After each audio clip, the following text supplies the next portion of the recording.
Energy is a roller coaster business, and we have to make certain that people understand that, but it's a good business. I mean, living it every day, it is the same practices and principles. The terminology changes a little bit. The land work is land work. There's so much to it, and it's ever evolving. We're always going to need energy. There's no denying that. We got to have more electric utility. We've got to have more pipeline. It goes from the practical to things that no one thinks about every day, like national security and energy. Somebody had to buy those right-of-ways, and that's us. We're landmen. We do that. We don't drill the wells, but we make it possible. That makes me proud of what we do. Land insights, market trends, industry experts. Welcome to the Land Department Podcast, the state of land and energy as we see it. Brent, we got a real guest today. We got an actual guest, a very special guest. It's Nancy McCaskell. Super excited to have Nancy. I got to give Pat some props here. Pat pulled this one off, and I was just tickled pink whenever I found out that Nancy was going to join us.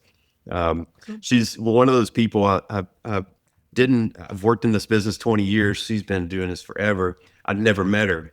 And I went to a DAPL event that Pat invited me to. It was the first time I heard her speak. And I left there like, this is the most interesting lady in the world. I've got to talk to her more. And so I was really excited to, and she's obviously a great speaker and does a great service to the landman industry and the profession. So just tickled pink to have you on, Nancy. Thank you for doing this. I look forward to the conversation today. Thank you. I hope I don't let you down. No. I heard around landmen for a living. Trust me. You're gonna be just fine. Pat, how did you and Nancy meet? What y'all's? Oh my gosh, it's a pretty personal story. Nancy, how long have you known my dad? I know y'all have worked in the business together. My dad's been in the business for, probably coming on 40 years at this point. Yeah, probably 30 years ago. Yeah, long time ago. And so when I first moved to Dallas, he was pushing me, get involved, to get involved with local chapters. And I did that, started going to some networking events, cocktail hours, doing all that. And I think whenever I was at Comstock, that's whenever I got on the board, and that's really whenever I started to get to know Nancy. Obviously, there was already that connection there. And then, that relationship just flourished over time. So a lot of credit to my dad for having established that relationship. But I just think the world of Nancy, and he's been a great mentor to me, helped guide me through my local involvement, my career, and all of that. Yeah, thanks for that, Patrick. It's been a lot of fun, and we love young people. We like having you aboard. I appreciate it. It's been a blessing. Yeah. Somebody's got to do all the work because they hadn't learned that to say no yet. Yeah. It's right. And why are we still here? Exactly. You love it. You love it so much. Yeah, that's exactly right. You'll find like the longer you do this, you got all these great ideas, but then you're also sneaky enough to trick people into doing it all for you. Right. Yep. Nancy, tell us about your career. Like, obviously you've done this for many years, and you've made such an impression on a number of people's careers over the years. Like, what got you in the business? Yeah, so it was kind of, as so many people say, it was kind of an accident. My degrees are in English and philosophy, and I was in graduate school. I was in Oregon, actually. I'm from Oklahoma, as an aside. And I decided I didn't want to be in graduate school anymore, so I called my folks back home and said, I'm coming home. So I got home and I couldn't find a job. And this was still in the days when there were want ads in the newspaper. And my mother had read an article about this thing called a landman. And she said, it sounds like you get to do a lot of research and drive around. And I bet you'd like that. And so there was an ad in the paper, and I called this title lawyer who was training landmen. And I called him and he hired me, and he said, you've got all this great background. I think you'll be really good at it. A lot of research. And I was really good at it. And I found out I loved it. And So that was in 1980. That's a real long time ago. And I started out in the field, running records, pulling books in the county courthouses, buying oil and gas leases. And that's really how I got started. That was back when landmen did all the land work. We did It was all of the land pretty. work, and a lot of folks don't know, but I'm not particularly tall, but a lot of the county courthouse books are enormous, you know? They were about as tall as I am, and I thought, "Oh my, how am I gonna do this?" Well, But that's it where was a lot. you get to apply your landman skill of making friends. Yeah, that's exactly right. Or they made friends with me because I could climb higher. Well, you get the low books, they get the high books. It's Yeah. all going to work out Yeah. together. Yeah, it does indeed, does indeed. So anyway, that's how I got into it, and, I was in the field, oh, I don't know, for 3 or 4 years, and then I was playing tennis one night, actually taking a tennis lesson one night, and somebody came out and said, "Nancy, you have a phone call." I said, "A phone call?" So this is long before cell phones, and I thought, "Who even knows I'm here?" And this guy on the other end of the phone, I went in and I answered it. I said, "This is Nancy McCaskell." And he said, "Hi, I'm so and so, and somebody told me to call you about a due diligence deal." And I said, "Oh, great, great. That'd be wonderful." And he said, "We're interviewing people in downtown Oklahoma City at the Skirvin Hotel. And I wondered if you'd be interested in interviewing." And I said, "Yeah, great. Tomorrow would be perfect." And he said, "No, no, no. We're interviewing people tonight, and we're gonna decide tonight. And we're in Pinstripes Bar." And I thought, "Oh, no." And I was standing there in my yellow wind pants, and I said, "But look, I got on wind pants." And he said, "Well, if you wanna try, just come on down." And as we all know, field landmen, you never ever pass up work. And Yeah. so I got in my car and drove down to Pinstripes. And as I was walking into Pinstripes Bar in my little yellow wind pants, Pinstripes was exactly what it sounds like. Men in pinstripe suits, smoking cigars and cigarettes and drinking scotch. And as I was going in, two of the most powerful brokers in all of Oklahoma City were walking out the door. And I thought, this is gonna be bad." I'm just bebopping in here with my yellow wind pants. Yeah, here I am. So, of course, people kind of stared at me, and I went in and I talked to these guys for about an hour, and I lived in Norman, and I went back home, and I thought, "Well, I'm not gonna get that." And about an hour later, my phone rang, and it was a lawyer from Oklahoma City, and he told me who he was, and he said, "I want your address." And I said, "Okay." So I gave him my address, and he said, "We're delivering 37 title opinions to your house by courier. They'll be there in an hour, and we'll see you in the morning at 8:30. And I said, "You mean I got it?" And he said, "Yeah, you got the job." And so it was to acquire companies out of bankruptcy, and I was off to the races. And so I did that for another year, and then they hired me. I was not even quite 26 years old to be their vice president of land. No way. So, yeah. So Yeah, at the that's time, what I said, "No way." is yellow your favorite color now? No, it just, should be. Your lucky That's the color, lucky for sure. color. Yeah. Yeah, it's a lucky color. It's That's a exactly right. fitting landman color, yellow on the map. Yeah, That's yeah, money. yeah. So interesting. So in your early 20s, were you just an independent field landman, or were you I working was with an different?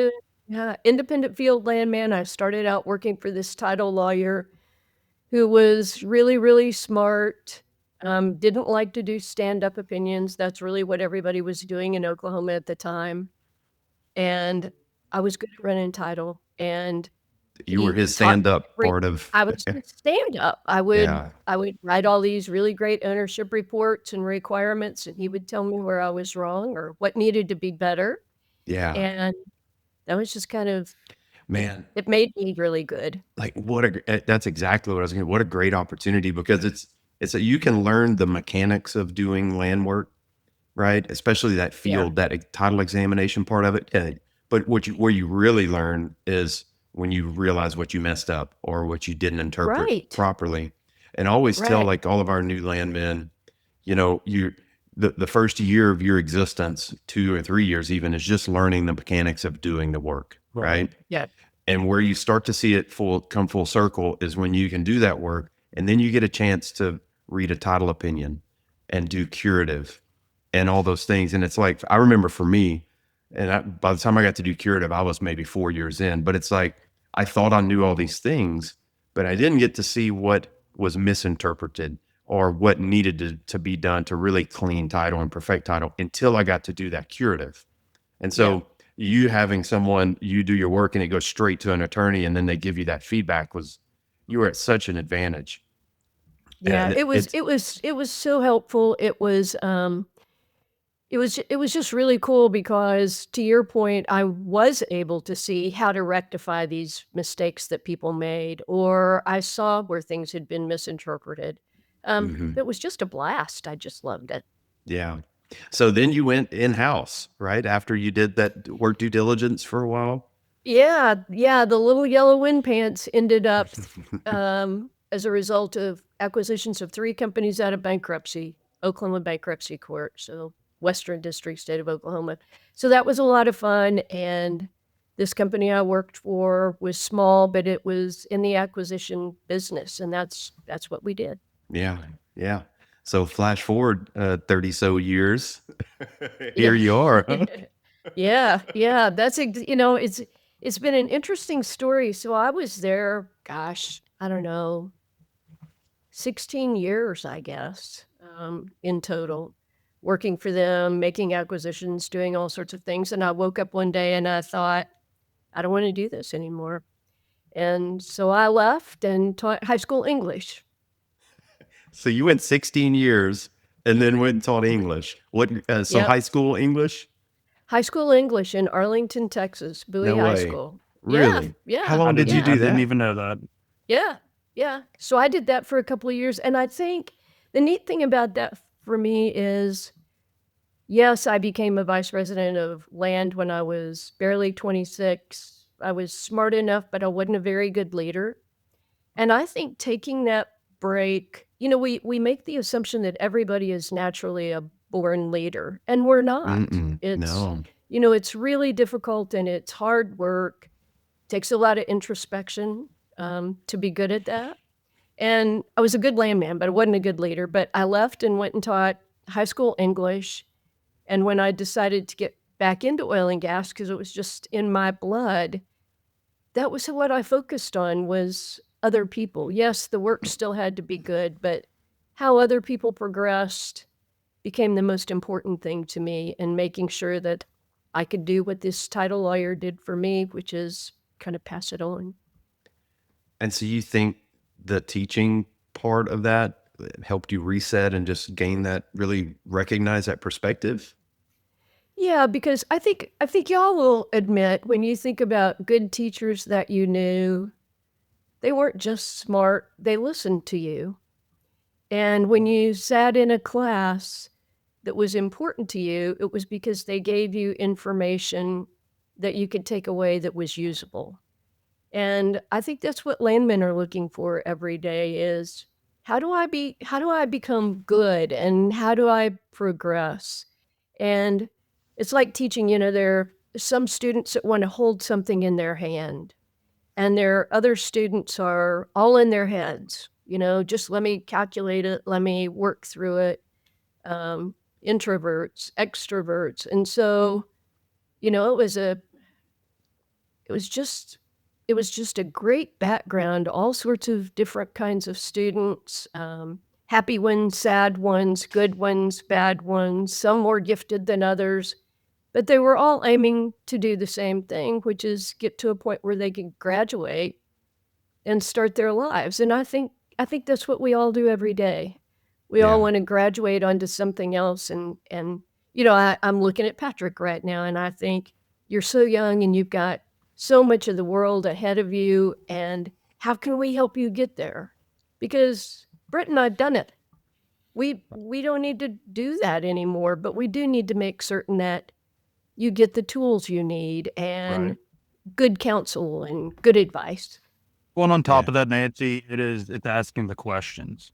That's Yes. our duty as just individuals, the youth within the industry. We have to ask those questions, or you're never going to know. And that's why I like doing this, like having these conversations. But I think it's also, leaders like yourself, folks who have been in it, having that high expectation for us as well. And for me personally, I mean, that's what forces me to wake up every morning and say, I want to do more. I want to do better. Yeah. To meet that expectation for folks like Brent, like yourself, people who have bought into me and taken the time to teach to me what they've learned. How can I take that and put that into my day to day? Yeah, yeah, and I think about all the young people, Patrick. We've got a student awareness committee on AAPL, and it's Pam Feist, Kitty Chalfant, Ellery Sutton, who's very young, but they're going out and they're talking to grade schools and high schools. What do you need? What kind of curriculum? So that people know who we are. Um, we lead. Energy is a roller coaster business, and we have to make certain that people understand that. But it's a good business. It goes from the practical to things that no one thinks about every day, like national security and energy, and where's that going to go, and what part do you play? Not to be a talking head, but one of my very favorite stories. I read this on a Black Mountain Sand website, and they talked about the big inch and the little inch lines.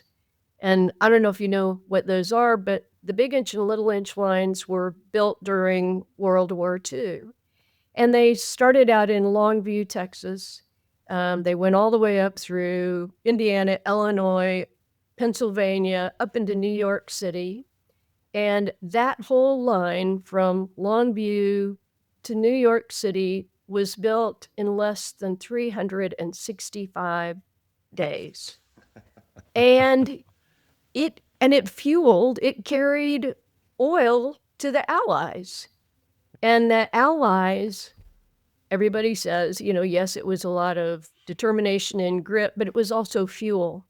The Allies won the war because they had fuels, and the Axis powers didn't have as much. And that pipeline, well, the Allies used 11 billion barrels of oil, and 9 billion barrels came through the big inch and little inch lines starting in Texas. Wow. And that just that blows my mind. It's If unbelievable. somebody had to buy those right-of-ways, and that's us. Yeah. Somebody had to be able to go out and get permission to do that, and that's us. We're landmen. We do that. We don't drill the wells, but we make it possible. And Yeah. that makes me proud of what we do. It does. And I talked to, I've got a teenage son and a 12-year-old daughter. My 12-year-old daughter's like intellectually feels more mature than my 16-year-old son, but I think we all go through that as boys. But I'm explaining to them, what I do. They know I'm a landman, but they don't really know what that means, right? Until you talk to them. And what we've learned, God, especially over the last 5 or 6, 8 years, has become, front and center. Is like landmen do land work. We work in the energy business. We can Yes. apply those skills to many different things. I've seen landmen get out of the land business and be very successful because of that skill set. So, Yes. You were a successful landman, and I know you were a great teacher, right? Those are things. It's how do you apply what your personal acumen is, the skills that you learn and research and focus and interpersonal communication skills. Like those are all things that you can apply to any part of business and even life. There's so much to it, and it's ever evolving. We're always going to need energy. There's no denying that. We got to have more electric utility. We've got to have more pipeline. God, I couldn't imagine getting a pipeline job done in a year.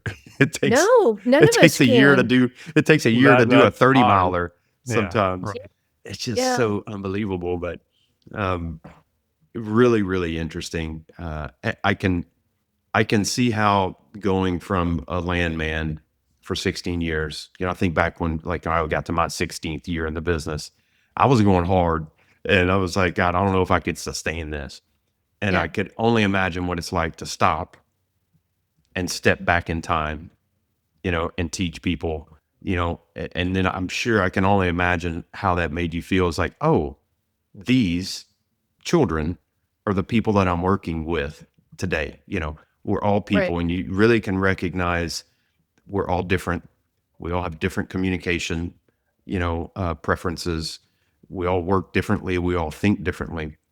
And that's a lot of what we do at our company with leadership development.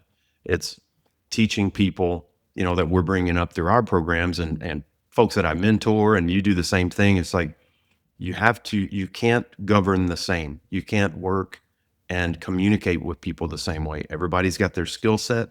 Everybody has the way that what makes them tick, what makes them work. And got to have the benefit of stepping back and seeing that and learning that, it just makes you that much better of a leader. Even if you're not a leader naturally, it just allows you to be a better teammate, a better contributor to your group because you learn how to communicate. Yeah. I believe, maybe there are people who are just naturally born leaders, but that's a teeny weeny percent. It's the rest of us, we learn. And we learn how to do that, and we learn how to, it's negotiating, right?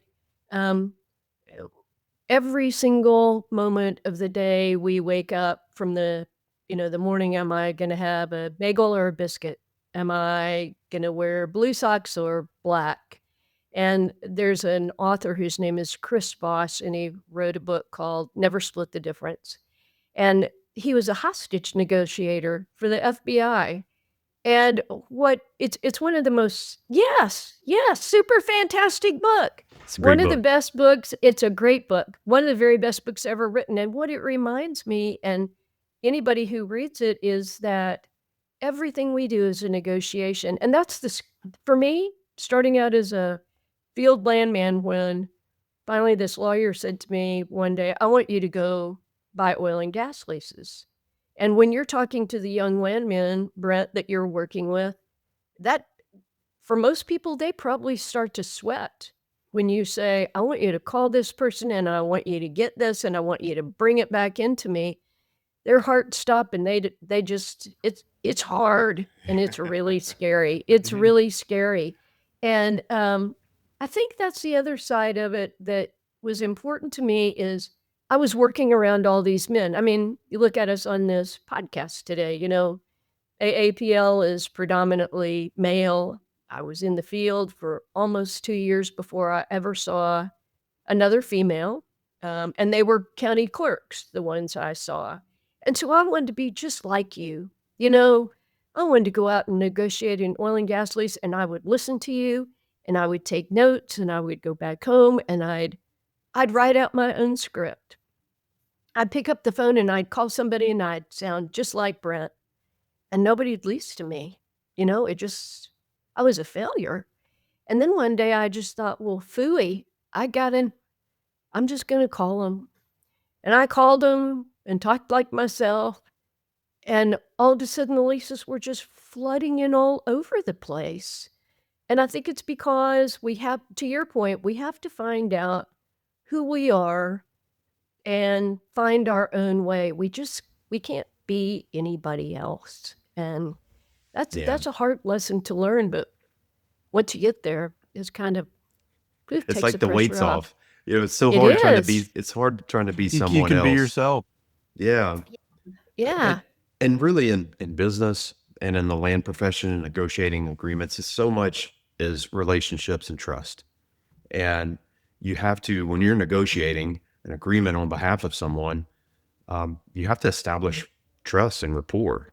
You're dealing with someone who in most cases is unfamiliar with the business.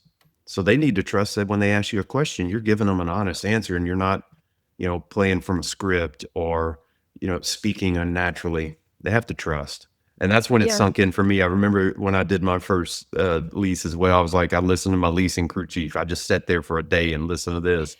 And he was the biggest East Texas guy, and he was great, but I'm a coon ass from South Louisiana.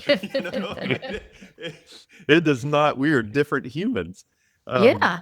And once you get past that, it makes it so much easier. I could buy the leases with the best of them once I got to that part. But that Yeah. applies to everything, to business, to, people will work for you and work with you if they know and trust you. They feel like they've got a relationship with you and they feel like you're being honest. I think that's just general advice for any human. Be a good human first is kind Yeah. of the guide there. Yeah. So I agree. So do you have tricks as to what do you think about when you're trying to convey that trust? And how do you convey that to new landmen? I mean, I think for me, it's humor. That's just my natural thing. If you can't, our core value says we smile and laugh. You know what I mean? It's hard you can generally tell if someone's not genuine, if they're doing a fake laugh or whatever, right? Yeah. You could be very serious and you could be professional, but you have to keep it light. I think laughter reminds you that you're human. Yeah. And for me, that's what works. Everybody's different, I think some vulnerability is something that I've gained over the years. I used to be a pretty darn intense, Brent Broussard at Pat's age was a different animal. But I was pretty feral and wild. And it was like snorting and tooting, bucking bronco. But, over the years you get humbled a little bit, Yeah. different things. And I think recognizing that helps. And, from there, it just goes. And once you can get comfortable with your natural self, then it's somehow making good decisions and trying to guide and help people. Yeah. Yeah. So Patrick, how about you? What's the hardest thing that when you look back and you say, whew, that was hard. What was it?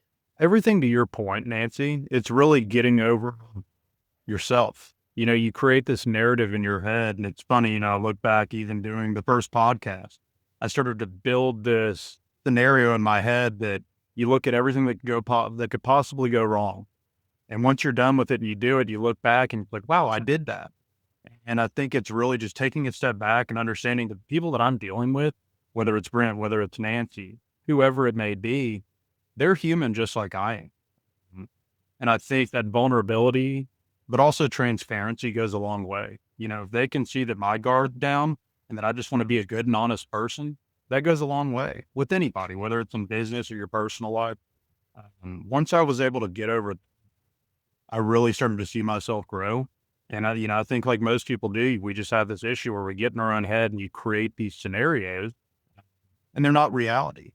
And it's taking a step back, and everybody has their own failures. Everybody's going to fail. And if they haven't, they will. Yeah. But it's taking that step back and acknowledging that and kind of just taking the weight off your shoulders before you get in the scenario. And doing that, you become more confident, in turn doing a better job. Yeah. There's the old saying, be kind to past versions of yourself that didn't know the things you know now. I mean, it's a huge stepping stone. Yeah. It is. And Pat, where it all really starts to come together is, be a good person first, right? But when you can match that with skill and knowledge, that's when it really, you have something powerful. Like, how have you, through your career, what have been those moments where you've really like felt that, oh man, I'm getting it? Or what opportunities have you had through AAPL and you're working AAPL or professionally where you really notice that you stepped up your skill set or you stepped up your knowledge? It's really just getting those reps in, Brent. I mean, even from whenever I started at Dudley, I was working due diligence jobs, really being thrown into that fire and having to communicate, but failing, realizing what doesn't work and how can I correct that to where it does work. And really creating a systematic, repeatable process. That's how my brain works. I can sit here and go in it, but it's really learning from your failures where I've found the ability to step up and take on more of that as well. Yeah, that's really where I started to see a change. And it's really just getting, like I said, getting those reps and just doing it repeatedly over and over again. And you're going to fail initially and you're going to find out what works. But again, building that relationship with the people around you is what I've found most important. My clients, you go in and nobody knows anybody. And a lot of what we do, most of my clients, they're not in Texas. They're not in Dallas. So it becomes hard, but again, that vulnerability, being open to them to where you can build almost a friendly relationship initially where they can trust in you. And that through that, you start creating a professional relationship as well.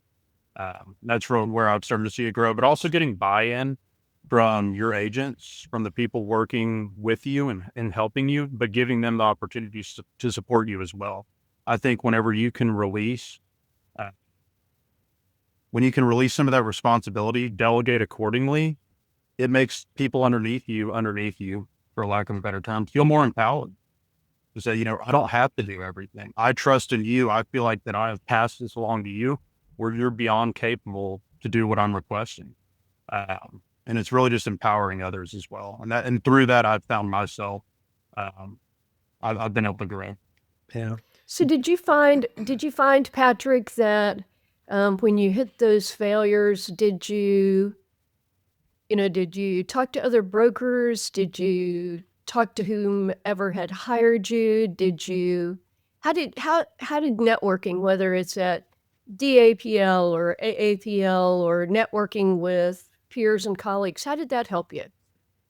Really just talking to those mentors and getting honest feedback. You have to be willing to get honest feedback. If you can't take the feedback, how can you expect to grow? So it's really just an acknowledgement of I did fail. And if it's with the contractors too, whoever it may be, I like to have the open and honest conversation whenever a project's completed. Here's what you could have done better. What could I have done better as a leader? Could I have set this up initially better to make this more thorough through the process itself once you initially kick the project off, even through DAPL. Prime example, I took over. Michael Anderson moved to Utah, and at that point, I just joined DAPL. I was the technology chair. Went from working as the technology chair to I'm handling this whole golf tournament, which Michael and Mason McCowan before him, they'd just done a phenomenal job of putting it together.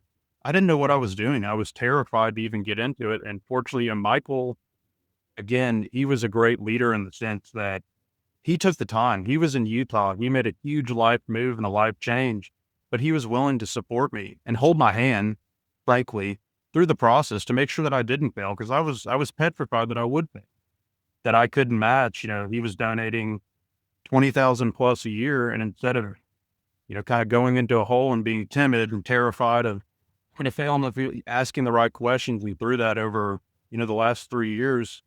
He still very much so helps me, but I'm very self-standing at this point, and to a point where I'm ready to pass it off to the generation below me, and feel like they'll be in a good place as well. But again, Michael and I have gone back and forth. Where could we have done this better? And I think he and I have both learned, the handoff, the pass off through.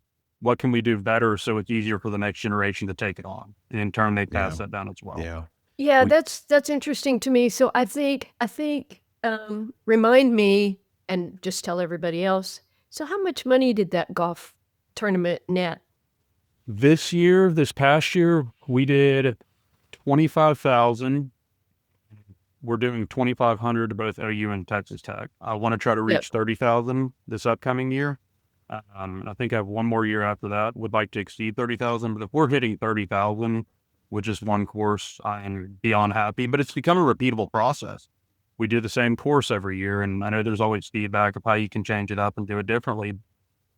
My idea, we're donating time to this. How can we make it efficient to where it's click of a button? Every year it's a repeatable process, but through that, how can we get better? How can we make this more efficient? How can we raise more money by still giving the people that pay the money, the participants, the same experience, if not a better experience? Yeah. So what does DAPL do with all that money? With all that money, we donate the money from the golf tournament to Scottish Rite Hospital for Children. Wow. And then we cool. also give it back to energy management and energy commerce programs at Texas Tech and OU. Yeah. Great. So I think that's an important point about what we do as land people is that we care about the people around us. All the local associations I've gone to, that's been a really cool thing. And so I think the philanthropic work that the Dallas Association does, the philanthropic work that all the local associations do, and it's not some third party out there organizing an event. It's people like you and people like Michael Anderson who are using their own time when they're already so busy they can hardly breathe to ensure that the communities around us, that we're helping them. And Right. I mean, that just always just blows my hair back.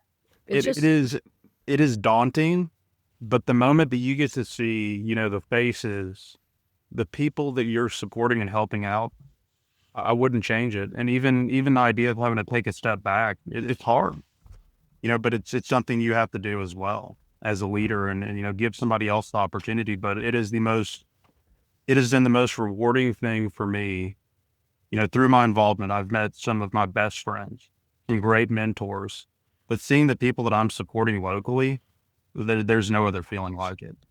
Truly. yeah, yeah. And I always like to underscore, you know, everybody has a job, but if our jobs are meaningful, we'll stay and we'll commit ourselves to that. And that's what local associations do. That's what the National Association does for so many. And I think to be able to talk to people when we're saying, oh yeah, this is what a landman does, then to also be able to say, and this is how we contribute. This is what we You're do. carrying around Yeah. an iPhone and it's made of plastics, and we're not drilling those wells, and we're not, wiring your home, but we're helping to make all of that possible.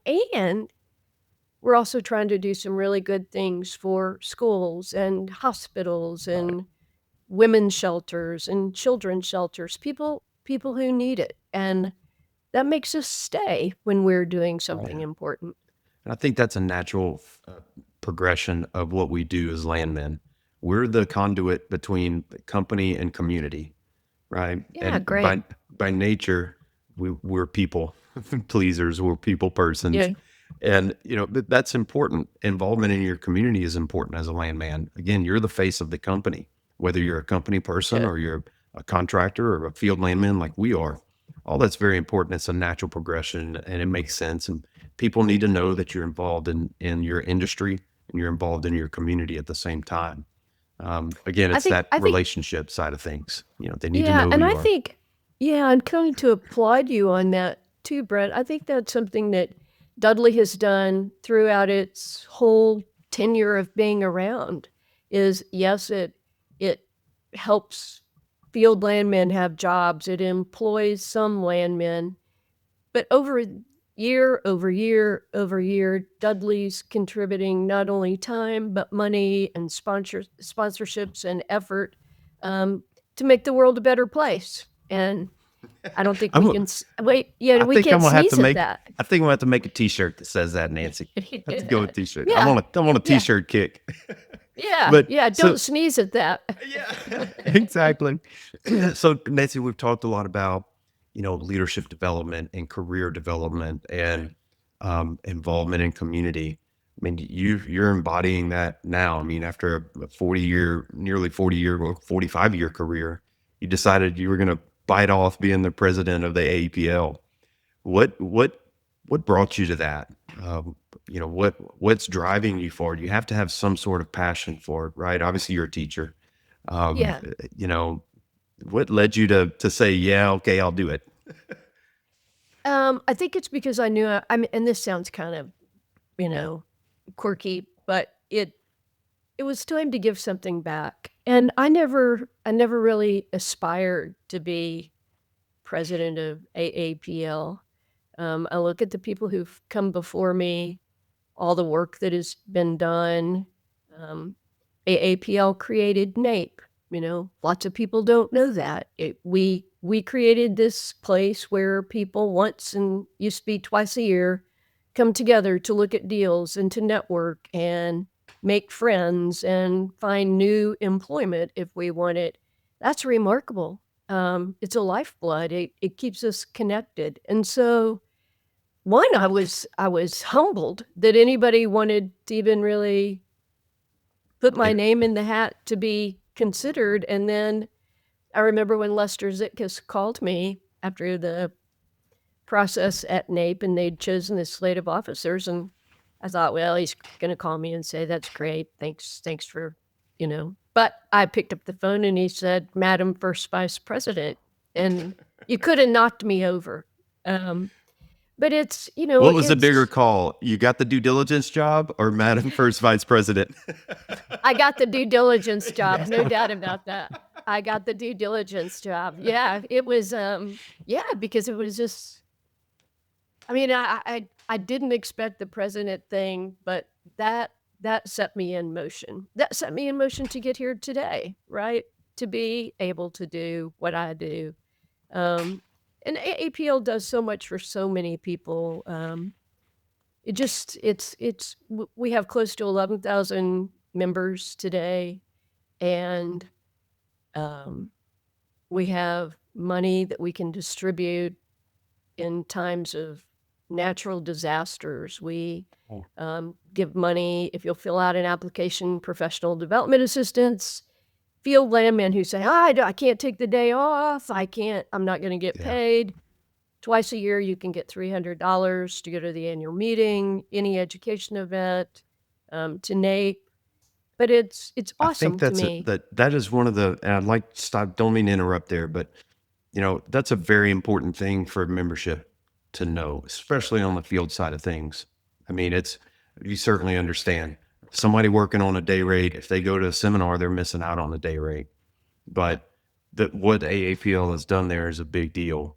You recognize that a good, I don't know what percentage of your membership is field landmen, but it's got to be a good percentage. Right. And all of our contractors are required to be AAPL members for a number of reasons. One, ethics, right? But two, for continued education, you have to stay sharp. It's blending being a good person with being a competent person. Those are two different Right. things. Education creates competency. That is a big deal that the AAPL does, and I applaud that. And I want to make sure that all landmen recognize and know that that's available to them simply by filling out an Yeah. application. Yeah, I was sitting next to Kyle Reynolds at a board meeting earlier in the year, who's the incoming president. He was sitting at his computer and he was typing away. And finally I looked at him, I said, "What are you doing?" And he said, "I'm filling out the professional development assistance application to see how long it takes." Less than a minute. Less than a Yeah. minute. And you have $300 for whatever seminar you want to go to, a renewable energy certificate program. Mhm. Yeah, I think I'll do that. Oh, yeah, well, here's $300 and we're going to pay for it for you. Is that Or annually, Nancy? $600 a year, Yeah. twice. So you get to do it twice a year. Your dues are $195, $300 professional development assistance twice a year. Looks to me like you're making more money than you're spending for dues, Yeah. right? Many of You them know. are online courses that are available as well. Yep. So you can still work your day rate, work your job during the day, and block off 3 hours in an afternoon or 4 hours in an evening over the course of 2 days and get those Yes. credits. And that's the Yeah. whole renewable energy certificate. I mean, I was able to do that in tandem in the evening. I'd get my work done during the day, but it was all accessible online through the hub. But I think the most important thing here is knowing that that's available. I mean, as involved as I've been really since I started, not that I'm that far into my career, but I didn't know until I was really involved with the AAPL. And I think, Nancy, you and I were talking about it, or it got brought up at a board meeting, that I never knew that was available. And so it's, again, just having that knowledge is power. Yeah. And knowing that is an option. Yeah. Yeah. Yeah. And it's, that the money comes from our education foundation. That's who supports the professional development assistance. They give grants to AAPL, and we in turn give it to our members twice a year. Disaster assistance. We all remember Harvey. This year, Mhm. particularly, there were fires and hurricanes and everything from North Carolina to Florida. Ruidoso, New Mexico had a fire, and then it had a flood, and all of California. And people say, what's California? What's that to you? Well, we have landmen in California. We have the Los Angeles Landman Association. Thankfully, none of those people were directly affected by the fire, but when your community's affected, of course you are. And so I think it's being able to say, these are things that we want to be able to contribute to you. Someone asked me earlier in the year, they're in Bakersfield, actually, and they said some of the people in their community were saying to them, well, what is it that AAPL really does for you. And I think about AAPL as being the big house, right? It's the big organization, and we have capital to help you. And there are a lot of local associations that don't make much money. And so we can help them with educational events and putting on seminars. We can send speakers to them. We have our accredited programs. So it's AAPL is trying to touch people that don't always have what they need in order to provide them what they do need to be better landmen. Yeah. And I like that. You know, I hear people often say, oh, AAPL doesn't do anything for me. And, you know, I think it's a flawed mentality and a flawed approach, because AAPL is not required to do anything for you. What can you do for yourself? The things are there. The resources are there. You have to take the initiative to get the benefits of what's available, right? And it's a great point, Brent. I mean, that's exactly where it's like anything else. You put the time into it. And that's really whenever I started seeing more value extracted aside from my annual membership dues. What can I give back? In turn, it's multiplied and then some as to what AAPL has given back to me from a local and national level. The people that I've met, the connections I've made, how it's helped advance my career. I can't repay AAPL or DAPL. Yeah. You know, I think I look at Patrick, it as my duty. yeah, and I think too, Patrick, when you talk about that, I think, you know, we talk about professional development assistance. Yeah, that's great. That's super fantastic. But also, I think about our governmental affairs. I think what Russell Cohen does with all of the legislation for all of the states in the union dealing with energy. If you were to go out and try to pay for that yourself, number one, you couldn't because it'd be too expensive. So for $195 a year, you know everything legislative that is going on across the United States. And I think that's what we as landmen do. We go from state to state, county to county. Everything's different. Airship is different. How you look at title is different. And we get that from our governmental affairs. We also have our forms committee that's making forms for us so that we can say, oh, I really need a master services. Yeah. This is a Right. standard. Here's some place to start on all of that. And it just, you know, there are just so many things that if all of our members used all of those, it would just be extraordinary because it's there just for the Right. push of a button. Yeah. And I think too, Nancy, you bring up a great point. I mean, even with the lobbying component behind it, the passage of Senate Bill 1172. Yeah. I mean, Yeah. that's a prime example, even benefiting folks who aren't members, Right. you know, protecting our rights as Texans to do land work. Yeah. Yeah.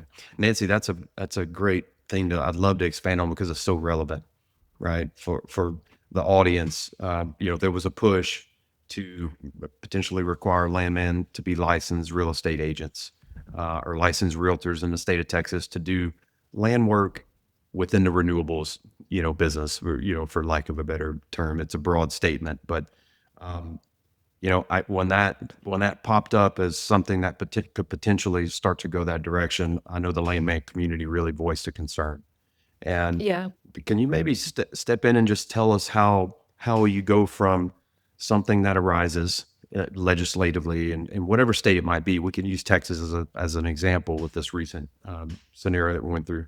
How does it go from voice of concern, right, from your community to action, and then maybe bring it full circle on the recent developments there Yeah. with So landman licensing and TREC and things like that? Yeah, so I think that's really interesting that, so a couple of points about that I think are important as to when we talk our lobbying efforts. So we're not a political organization, right? And sometimes some of the complaints we've had from members would be, oh, you say this about using the renewable term, you say this about renewables, and then you say, well, we're only oil and gas. And, you know, you publish letters and do all sorts of other things.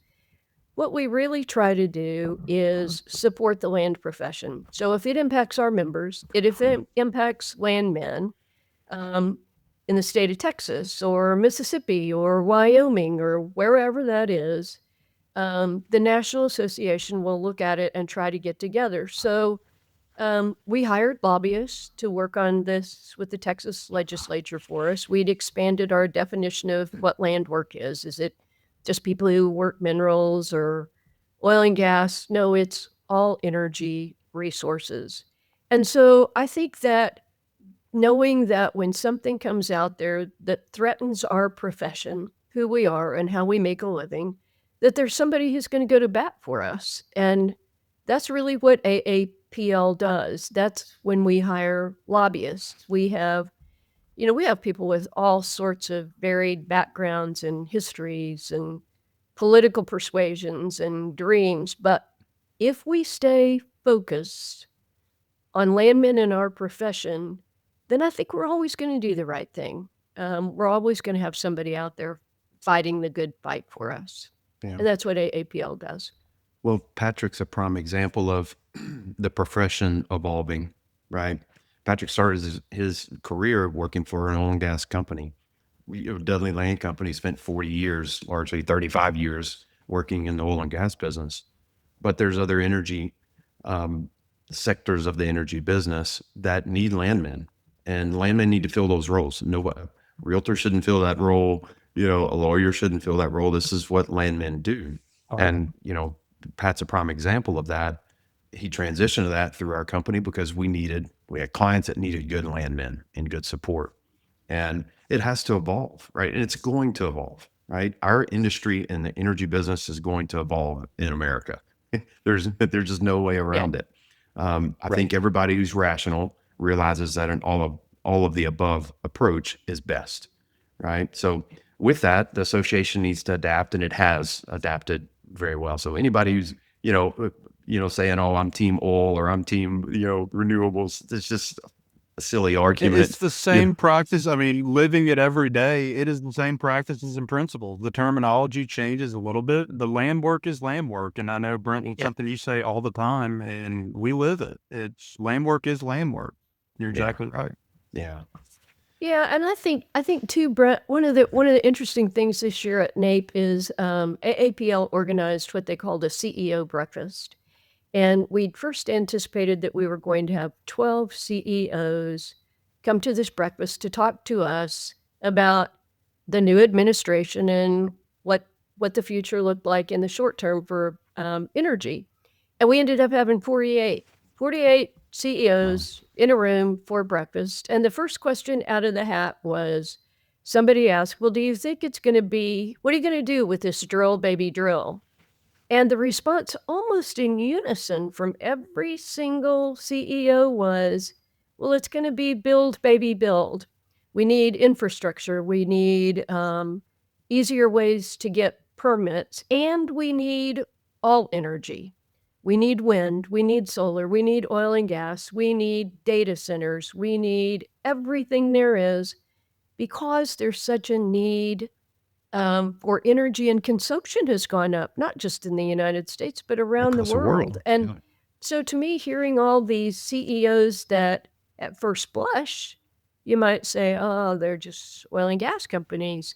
Well, they're focused on the whole shooting match. And, to Patrick, what he's doing today, and so many other people at Dudley, that's a big, broad spectrum. And that's what we're going to do. We're going to support each other. We're going to support all energy sources and make sure that everybody who wants one can have a job. Yeah.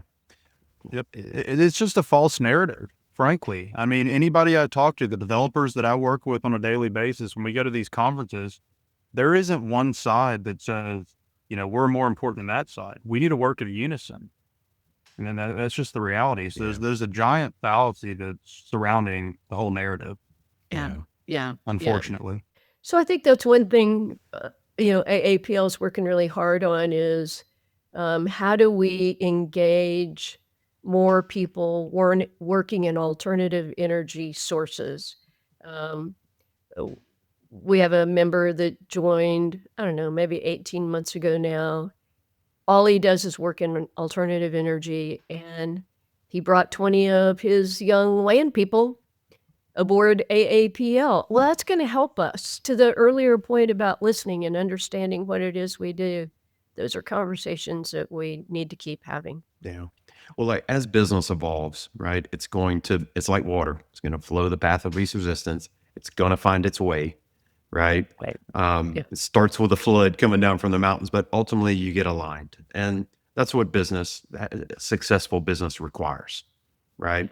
The oil and gas business is mature, it's refined, it's efficient, it's very much knows how and what to do. I mean, we've proven that. The alternative side of the business is new. It's in its infancy, really, from a Yes. maturity standpoint. And so, they're going to find ways to make money. These businesses have to be profitable. And I think we're starting to see that. It's like, oh, data centers, they need natural gas. Right. Wow. How can I do this? How can I build these projects behind the meter and feed it with oil and gas development? I think we're starting to see all these things come together, and industry and business is starting to recognize, how can all this work together?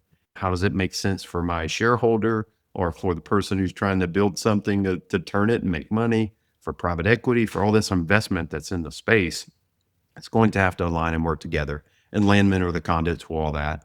And the association is representing that well. And I think it will continue to represent as well and evolve in that sense. And frankly, the things, code of ethics, education, when you think about why Dudley Land Company requires its people to be members, it's so that they have a place and a community that can bridge that gap, right? Have an association, Right. be involved in something that can give them access to education, to networking, to community, to a voice legislatively, right? This whole thing in Texas with TREC licensing was a big deal.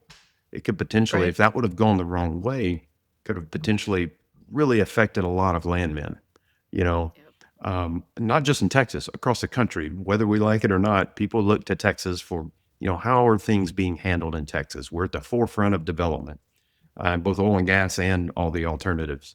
So it's a big deal. And Nancy, your involvement, the association's involvement, all the committee members' involvement was key in that. And we're very fortunate that corrected itself, and landmen can do land work and even further locked in what it is that we do and how it's defined and how the legislature is going to look at us as landmen and what we do. And hopefully, keep things like that from actually slipping through the cracks and get put in the law and causing a problem for all of us. Yeah, I think that just goes directly back to the governmental affairs. Somebody's watching that. Somebody on staff at AAPL has an eagle eye on that every single solitary day. So hopefully we're safe on that. Yeah. Nancy, something else will happen. Yeah. We talked about a lot today. What's for you? When's your term end as president? Is it coming up? How much longer do you have? I hand the gavel off next week. So right around the corner. Yeah. What are you most proud of in your year as president? Gosh, I'm so proud of having been part of an organization that doesn't hide under something. I'm proud that we're transparent. I've been very proud of the way we handled the Landman series, that we didn't say, wait, let's just look and see what happens with that. We made it and took it into an opportunity to present ourselves who we are. So I think, after every series of the Landman, we had podcasts. I know. I got to go on one. Yeah. Yeah. This is who we are, and this is how it was right, and this is how it was wrong. We've started this new thing that's called affinity groups. And so landmen can go out and get discounts for energy hire and help them get jobs, energy domain, and get the information that they need. Roland AI is now part of the affinity group. So people getting discounts, people participating, that's been really important to me. And I think it's not to say we did everything perfectly, but we tried and we showed up every day, and I hope we engaged people. And I think we did. Yeah. Well, Nancy, I think the industry's better for having you in it. And I really appreciate thank you taking the time today and sharing with us. I think we could go for another hour, but I think it's probably enough. Maybe we'll save it for part 2. Okay, We'll give that'd you be great. we'll give you another year to get into something else, and you can give us an Yeah, update get- on that. get Pass back- the gavel. Yeah, I'll get back to real land work now. Yeah, I know. yeah. Every time somebody talks to me about, man, why would you get involved? I just kind of run and hide. I was like, I got to run a business first. Yeah. It takes That's a just- lot of time. Yeah. Yeah. It Anyway, certainly thank does. you for having me. Thanks for inviting me, and thanks for the fun morning. I appreciate Thank you it. so much, Nancy. Yep. Thank you all. Enjoyed today's topic? Follow us on Spotify, Apple Podcasts, and YouTube. Learn more at dudley-land.com. See you next episode.